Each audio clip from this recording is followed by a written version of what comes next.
Daniel covers a pretty long time period. So where we're at in our story today is good old Nebi is no longer here. He has passed away. And Daniel has been in Babylon for about 70 years now. So he is now an old man. People would say he's probably around 85 years old. But he's still very active in the kingdom of Babylon. So after Nebuchadnezzar died, others took over the kingdom. And where we pick up today in Daniel 5, we're going to just review Daniel 5 just a little bit, but where we're going to focus on today is Daniel 6. But King Belshazzar is in charge of Babylon. And it looks like he actually was not the king. He was just put in charge while the actual king was away. But it refers to him as king. So the first we hear of him is he made a great feast for 1,000 of his lords. So Scott, if we get that first one up. There he is, King Belshazzar. He had a great feast. And while he was having this feast, this idea came into his head that while I'm here having this feast with all these people, why don't we get out the goblets and the sacred objects that we took from Jerusalem and bring them here, and we can all drink out of these sacred objects. So he brought them, and they poured wine in these goblets, and they praised the gods of power, wood, silver, gold. And while this was happening, they saw this hand. Can you kids see that on the wall? You see there's a little hand there, but there's no arm. It's just a hand. And it started writing on the wall, and it wrote something that nobody understood. So King Belshazzar went from having a great time to being very afraid. Have you ever been so afraid that you started shaking? Has that ever happened to you? King Belshazzar was so afraid, it says his knees were knocking together. His knees were hitting each other. Boom, boom, boom. He's very afraid. So he called in all the wise men. He said, please tell me what this means. Nobody could tell him. So the queen heard what was happening. So she came into the palace and she said, Belshazzar, there is a man in your kingdom who could tell you what you need to know. Who do you think she's going to tell him to call? You have any ideas? She's going to call Daniel. She said, there was a man that your father, Nebuchadnezzar, he was able to interpret dreams. So Daniel was called in, and the king said, Daniel, if you can interpret this, I'll make you the third highest in the kingdom. I'll put a great big gold chain around your neck. I'll give you a purple robe. And Daniel, he was not very impressed. He said, you can give your gifts to somebody else. And he rebuked the king. If you read in chapter 5, in verse 22, he talks about Nebuchadnezzar and how Nebuchadnezzar humbled his heart. He says, you, his son, Belshazzar, have not humbled your heart, though you knew all this. Belshazzar knew what happened to Nebuchadnezzar, how God humbled him. But he says, but you have lifted up yourself against the Lord of heaven, and the vessels of his house you have brought in before you, and you and your lords, your wives, your concubines have drunk wine from them. And you have praised the gods of silver and gold, who do not see or hear. But the God in whose hand is your breath, and whose are all your ways, you have not honored. He said, Belshazzar, your very breath is in God's hands, and you have not honored him. Well, he went on to interpret the writing, and Belshazzar did not repent. Unlike his father, there was no repentance. He gave Daniel the gold chain, the purple robe, all that thing, and he received that honor. But you know what? That very night, they were invaded by the Persians. King Darius invaded the kingdom. So, interesting history. There was a river, Euphrates, went through the city of Babylon. So Darius and Cyrus they wanted to invade Babylon. So what they did is upstream, they diverted the river. They sent the river into a swamp. And then the soldiers could walk underneath the city walls through the aqueducts into the city. So they did not have to conquer the walls. They didn't have to break down the gates. They diverted the water. So that very night, while Belshazzar was celebrating, and there was a great feast happening, the city got overthrown. And Belshazzar died that night. So there was a change in authority. Now, the Babylonians are getting a taste of their own medicine, right? Didn't they come and conquer Judah, make everybody captive, make them pay their tax? Now the Persians are ruling Babylon. So this is where we start our story today. In chapter 6, so Darius has overtaken Babylon, and the Persians had a very large kingdom. So he could not rule every country he overtook. So he decided to set up 120, he calls them satraps, which today we would call them governors or mayors. He set up 120 governors and mayors over different regions of this new kingdom he conquered. And he put 3 people as head over these, that these mayors and governors would report to. And Daniel was chosen as one of the 3. So Daniel is in charge of 120 people who are governing this new kingdom, and then Daniel reports directly to Darius or Cyrus. So Daniel has a lot of responsibility, and it says in verse 3, this Daniel became distinguished above all the other high officials and governors because an excellent spirit was in him. And the king planned to set him over the whole kingdom. So the king, after observing how this was working for a while, he said, you know what?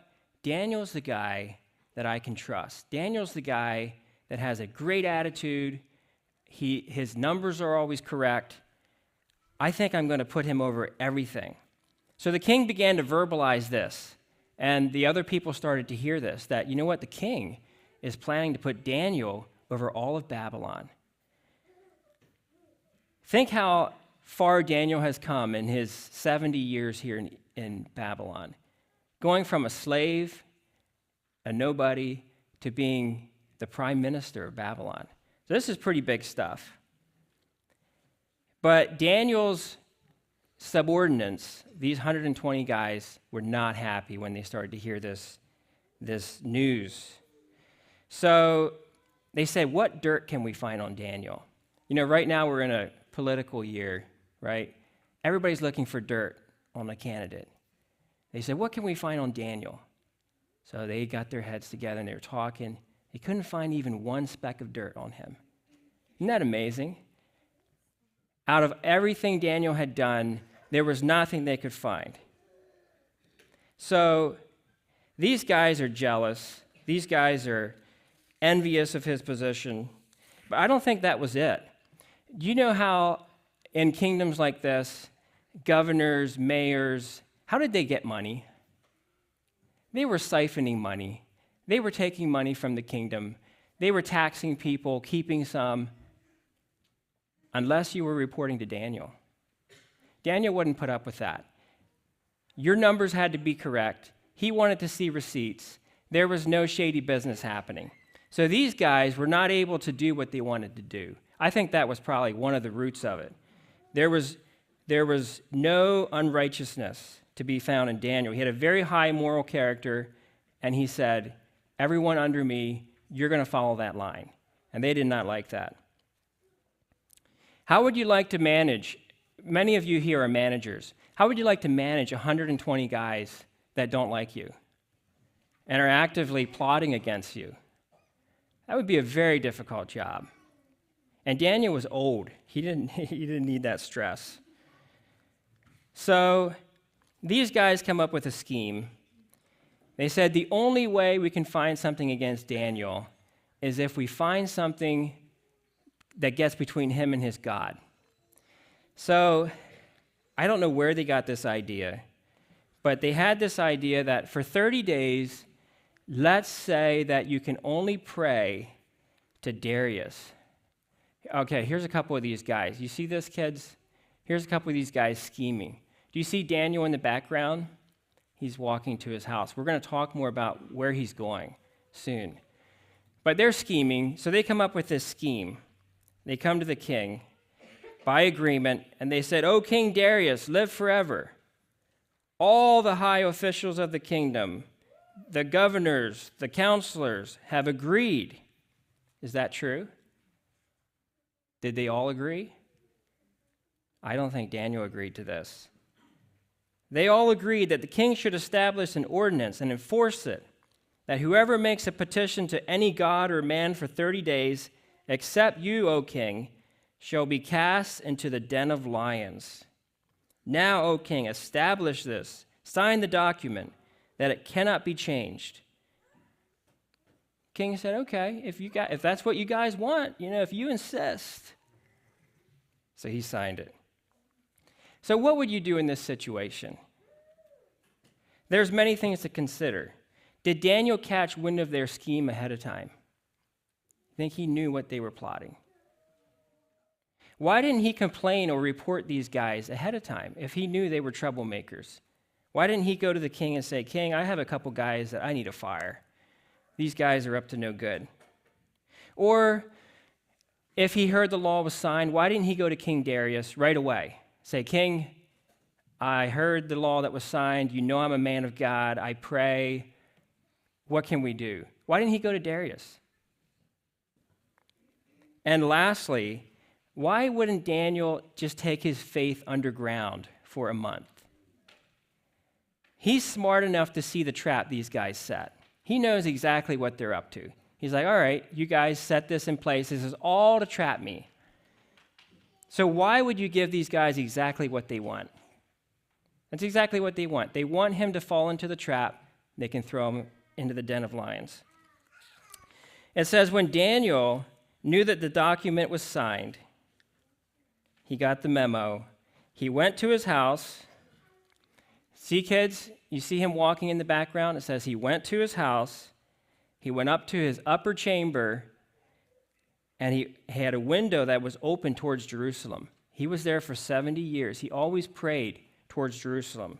And he got down on his knees 3 times a day, and he prayed, and he gave thanks before his God as he had done previously.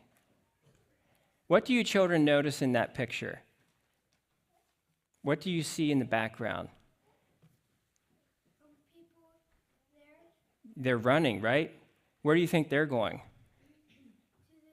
They're going to tell the king. Yeah. So when I read this, I was very, very staggered by Daniel's response. It says he prayed 3 times a day. So I entitled our talk today, "The Busiest Man in Babylon." Do you know how busy Daniel's schedule was? If he's basically like the prime minister of Babylon, there are so many pressures on him. There's so many people to answer to.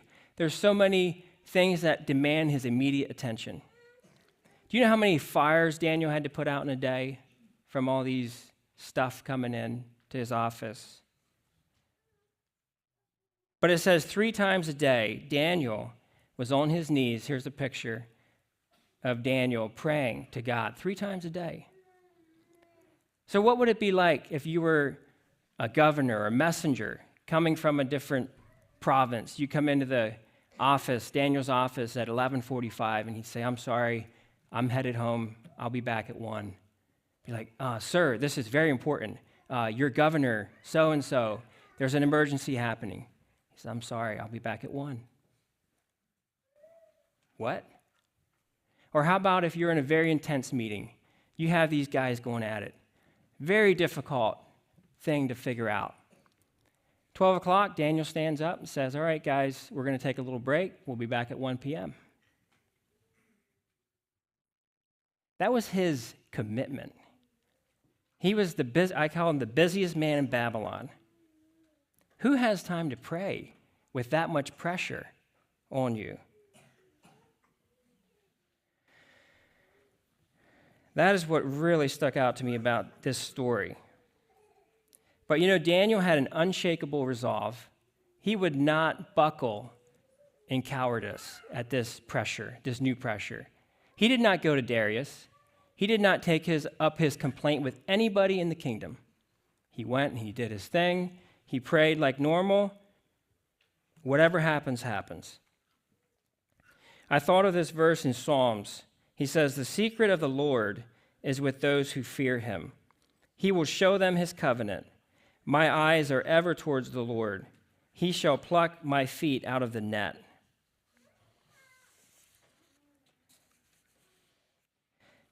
We consider Daniel to be a great prophet. We read his book here in the Bible.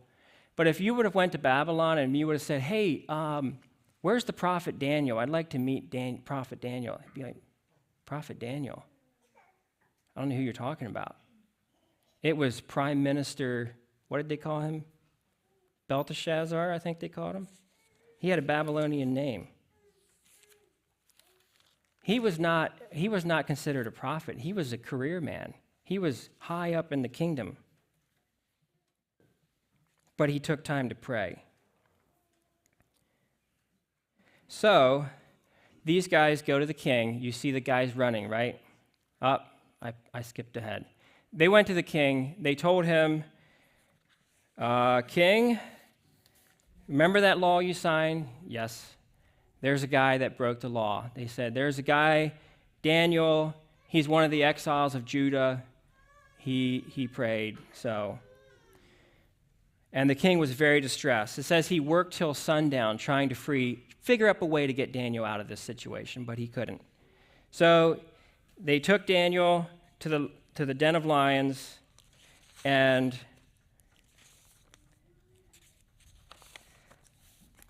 sorry, I got my notes mixed up here. The last words the king said to Daniel is pretty amazing, coming from a Gentile king. As he took Daniel to the den of lions, he says, the last words he said is, "May your God, whom you serve continually, deliver you." He said, "I hope he does." And it says they threw him into the den of lions.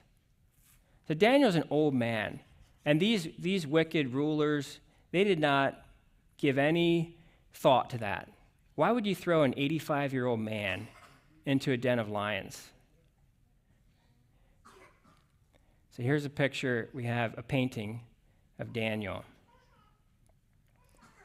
I was thinking, what kind of kingdom keeps lions for capital punishment? Like, whoa, that's pretty severe. So they had these den of lions. They would keep them hungry. If someone was bad, they would throw them in there.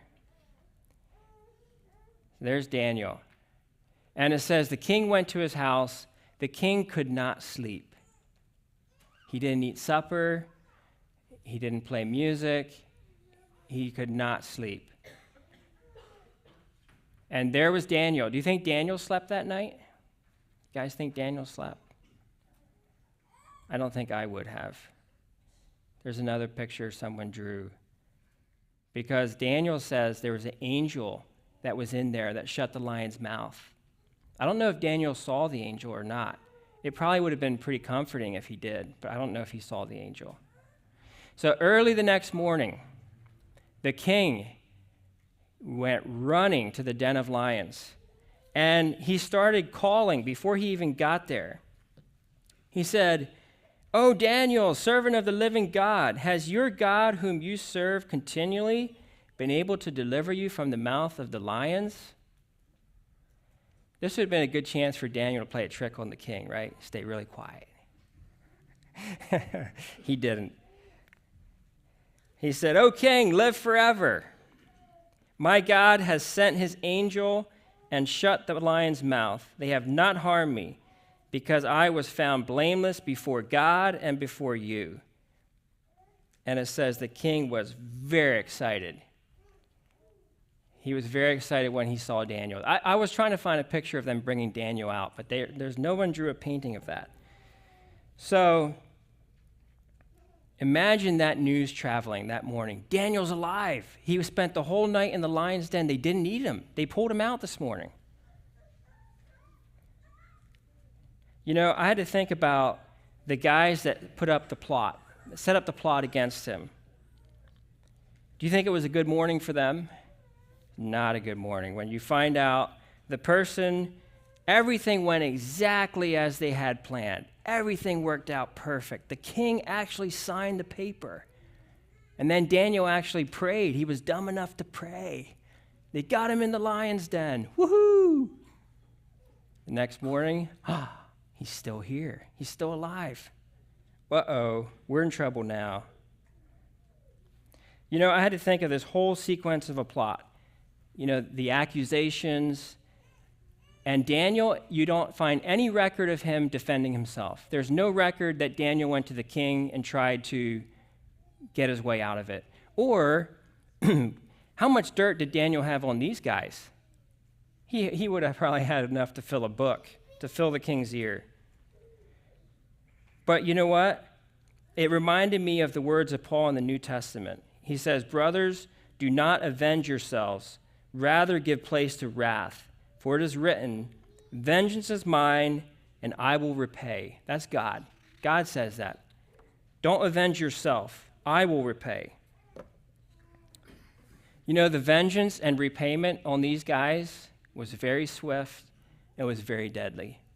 The king, when he got Daniel out of that den, he said, all right. He knew he had been played by these guys. He knew they had set him up too. He said, all those guys that set this whole plan in motion, bring them. But you know what the sad part is? He said, bring their wife and bring their kids. And he said, let's throw them into the lion's den and let's see what happens. And they all died. It was very sad, very horrific ending. You know, it's sobering to think about. It's a warning to us men as leaders. You know, some of the folly we get ourselves into, some of the grudges we hold, the schemes we come up with, we write checks that our wife and kids have to pay for. It's a sobering message because these guys, you know, they were governors. They were mayors. They should have been happy where they were. Why did they have to come up with this whole mess? And they paid for it with their life and their wife and kids as well. So the king makes this amazing declaration and decree throughout the whole kingdom. So he has this decree had went out that no one can pray to anybody else but him. So now he writes another decree. And this is what he wrote.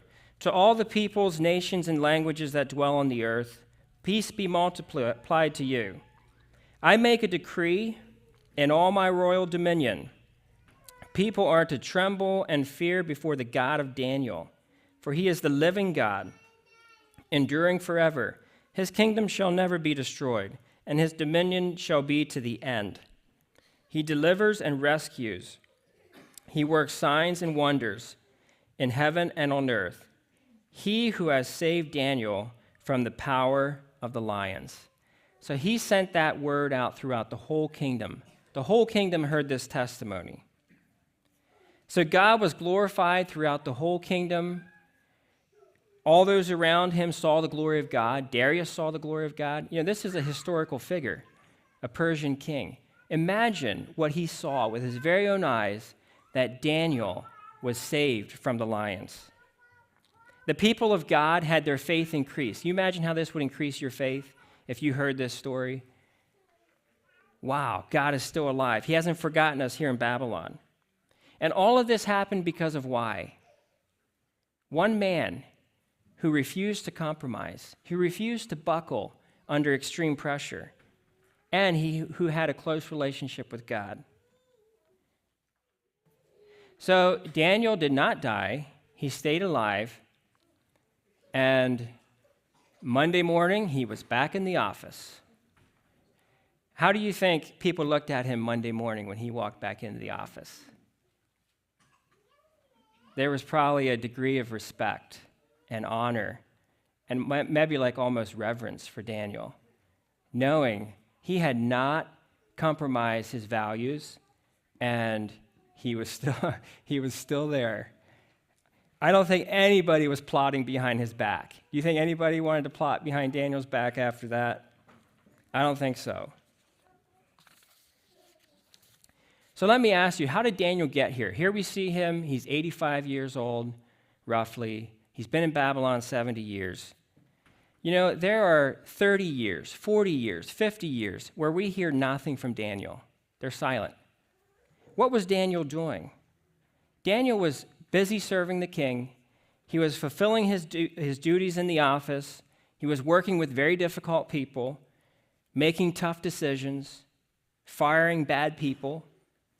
Oh, and he was doing a lot of praying faithfully throughout 30, 40, 50 years. So when this time of testing came, it wasn't new. It was not new for Daniel. He was already experiencing God in very real ways. So after 50 years of governing in Babylon, do you think Daniel saw about everything there was to see? At what point does Daniel get comfortable as governor and say, you know what? I've been doing this for 50 years. The king likes what I'm doing. He's about to make me prime minister. I think I'll forego afternoon prayers. You know, it's amazing that a guy, 50 years, 70 years, he never lost his dependence on God. Never. He still said, man, I'm sorry, guys. No, I'm not sorry. I'm taking my afternoon to pray. I'll be back. You guys want to continue hashing this meeting out while I'm gone, go for it, but I'll be back. Daniel never lost his dependency on God. So all of us are in a journey of faith, right? All of us are walking this daily journey. You know, our daily grind, we call it the daily grind, right? Monday through Friday, we're working hard. The alarm rings. We got people depending on us, responsibilities, things we got to do, deadlines we have to meet. How do we integrate prayer? How do we integrate faith into what we do? Because, like I said, for Daniel, 30, 40, 50 years, this is what he did day in and day out. So that's our challenge today as we talk about prayer. How do we make it part of our life, that it's something we do? You know, I don't know that Daniel always did this. You know, he's 85. His journey of faith, his relationship with God has grown to this point. This is where he's at. But I think all of us need to be connected to God. I've heard it said that many Christians feel guilty about the amount of time they spend praying. I don't know if you feel that. Like, you know, man, yeah, I should pray more, but I don't, for whatever reason. I know I felt that many times. Something inside of us says, man, we should be praying more. You know, the disciples came to Jesus and they asked him, they said, Jesus, teach us to pray. Because they saw, what did they see in Jesus? They saw him. Busy day. You imagine Jesus working with multitudes all day? You ever do something where you're interacting with people all day? You become very emotionally tired, drained, exhausted. Time to hit the hay. Jesus went up on the mountain and prayed for a while. Like they saw that rhythm of Jesus' life. They said, Lord, teach us to pray. So is there anybody here that thinks your schedule is busier than Daniel's? Anybody want to raise your hand and say, my schedule is busier than the busiest man in Babylon?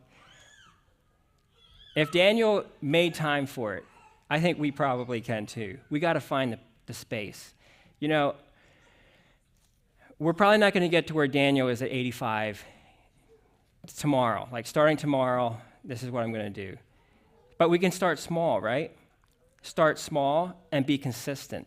And you begin to build a rhythm or repetition of prayer. You know, the biggest thing for me is time. Is it feels like, well, I got to get going. I got to get out the door. I got to get this out before the people come in. You got to make time. You got to make a slot where it's like, you know what? This is my time to pray. Set your little timer. Do your little prayer. Do it day after day after day. You begin to build that connection with God. I think that's more important. I think consistency and trying to build that day after day is probably more doable for most of us than like, okay, Wednesday I'm going to wake up an hour early and I'm going to pray for an hour. Like, that would be great if you can do that, but it's hard. But let's say you do 5 minutes, 10 minutes, 12 minutes a day. Set your little timer.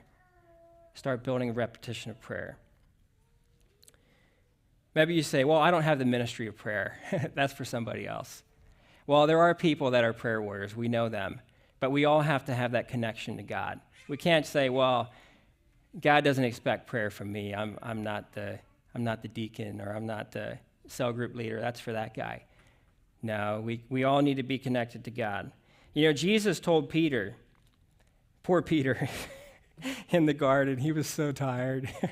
Jesus said, Peter, can't you watch with me for 1 hour? 1 hour, Peter. I'm just asking for 1 hour.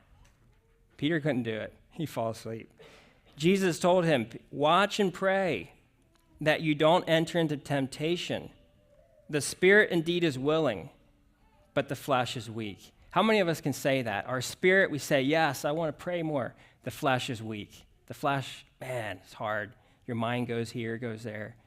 But that's where if we start small, we can start building our relationship with God. Because I think all of us know, in looking at Daniel's life, the secret to his wisdom, to his authority, to his excellent spirit, what was it? It had to be prayer. Because he did not have, that we're aware of, like a close community of friends that like encouraged him daily. His work environment, we already know, was very stressful. And these guys did not love God. They were trying to get away with anything they could. His secret was prayer. And I think we all know that there's power there.